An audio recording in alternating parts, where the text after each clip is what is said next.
Dancing Hands: How Teresa Carreño Played the Piano for President Lincoln, by Margarita Engel and Rafael Lopez.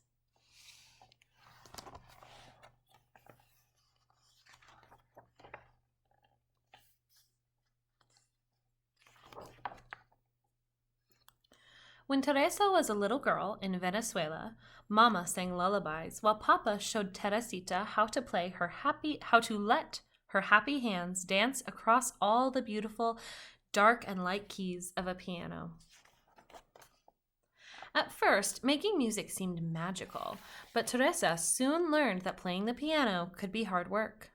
Sometimes she had to struggle to make the stubborn music behave, as she practiced gentle songs that sounded like colorful birds singing in the dark and light branches of a shade-dappled mango tree, and powerful songs that roared like prowling jaguars beside towering waterfalls in a mysterious green jungle.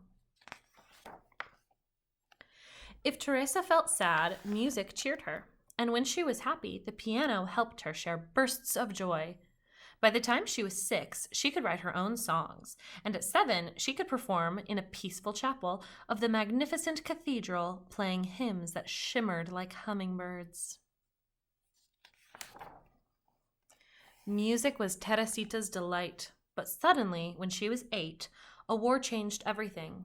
Guns blazed, swords flashed, and poor Papa had to rush the whole family down to the seashore and onto a ship, into a storm where wind howled, waves rolled, barrels rumbled, ropes snapped, and the clouds bucked and kicked across the wild sky like an angry mule.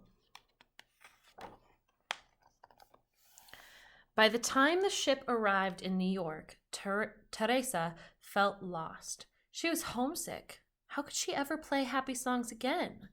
In this unfamiliar country, she did not know a single friend. Few people spoke Spanish, and all around her curious strangers stared and whispered, as if her whole family belonged in a museum of oddities.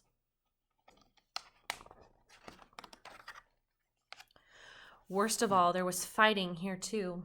The horrible Civil War, North battling South as soldiers marched and newspaper boys hollered about victories, defeats, funerals, and fears.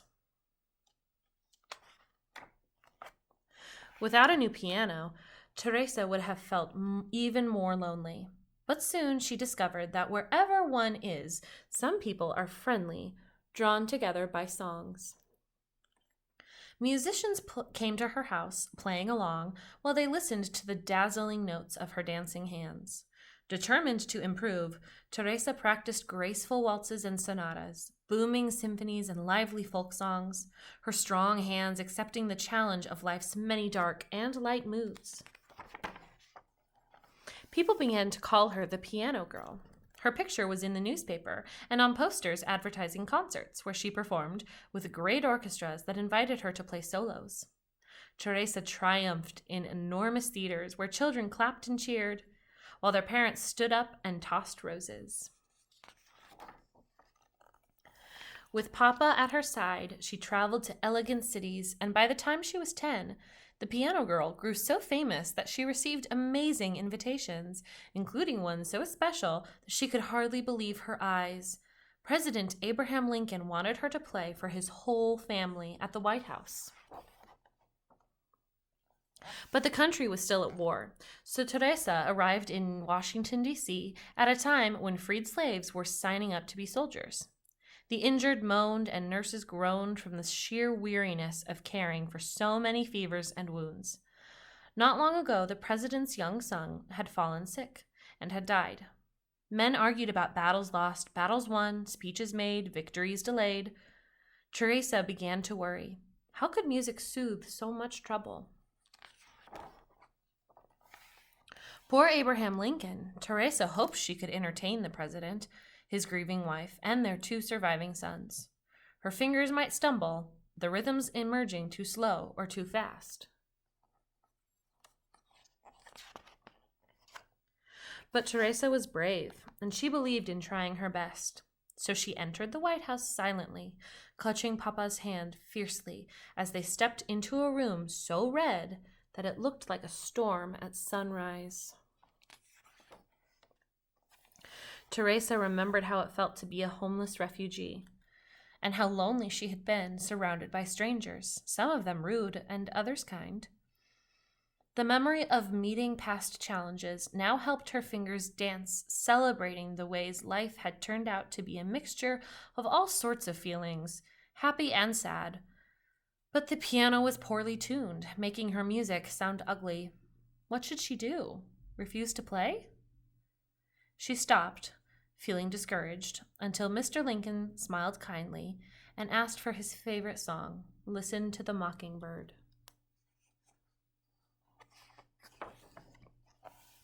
Teresa knew she could play this lively piece, even on an imperfect piano, so her fingers leaped across the glorious dark and light keys, improvising the way mockingbirds do.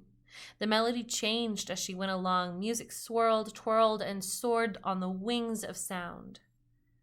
The president listened quietly to notes that rose, swayed, rippled, and dipped like a bird in a blue sky above a green forest. He closed his eyes, nodded his head, stretched his long fingers, and tapped the tips of his shiny shoes. When the joyful song ended, Abe Lincoln stood up and clapped, smiling at the piano girl, who smiled too, because she knew that her music had brought comfort to a grieving family, at least for one brief, wonderful evening of dancing hands. From then on, Teresa felt certain she would always be bold enough to share her musical courage anywhere in the world, simply by letting her fingers travel across all the beautiful dark and light moments of hope. Historical note. Maria Teresa Carreño Garcia de Sena was born into a musical family in Venezuela. Her father was a politician and amateur pianist who taught her how to play.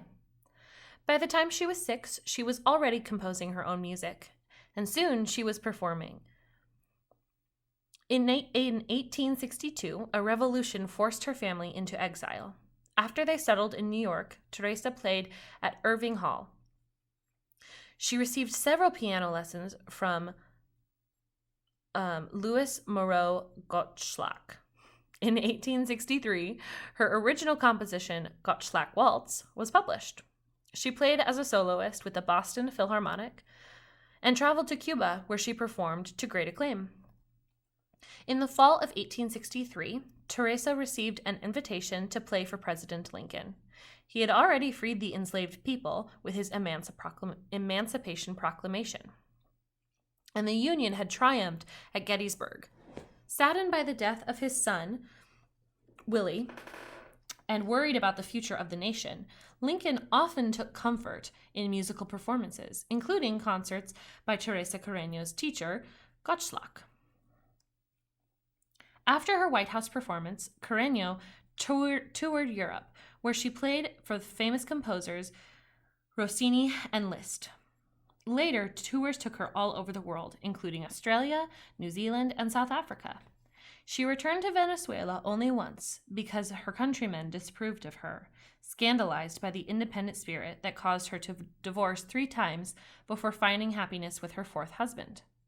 Teresa Carreño became known as a composer and opera singer, as well as one of the best pianists of her era, playing with such an intense spirit that audience members claimed they could hear the power of tropical nature in her music. She settled in Berlin, but returned to New York during World War I. Her remains, concert gowns, piano, and many of her documents were eventually returned to Venezuela, where she is remembered as La Leona, the lioness of the piano. The end.